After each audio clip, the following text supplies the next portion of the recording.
Hi, I'm Andrzej Lubashka, Chief Technologist for Analog Way, and I'm excited to be here at ISE 2020, here to show you the Aquilon and our new innovative feature to be able to convert SDR and HDR sources to SDR and HDR screens all in one box with no additional latency.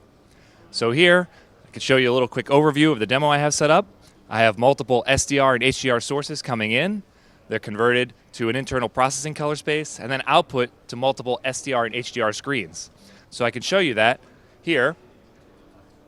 Let me switch the screen to SDR mode. And now I could show you I have an HDR10 source, an SDR source, and an HLG source. The HDR10 source looks washed out, so does the HLG source. The SDR source looks okay because I'm showing them currently on an SDR screen. But when I apply the conversions from Aquilon, I can see that my HDR10 source and my HLG source are properly converted to the right color. The SDR source also displayed correctly. Now I could switch the screen to an HLG mode and show you that same demo up converting to HLG.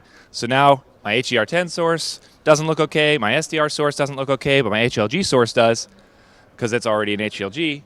Now when I apply the conversions for Aquilon, I get correction for the HDR10 source, I get correction for the SDR source, and the HLG source continues to look good.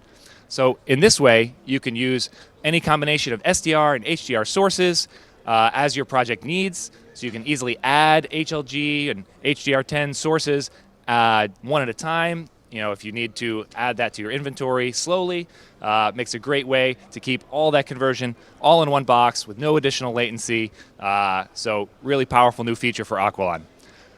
Thanks for watching, and check out more information on our website, www.analogway.com. Thank you.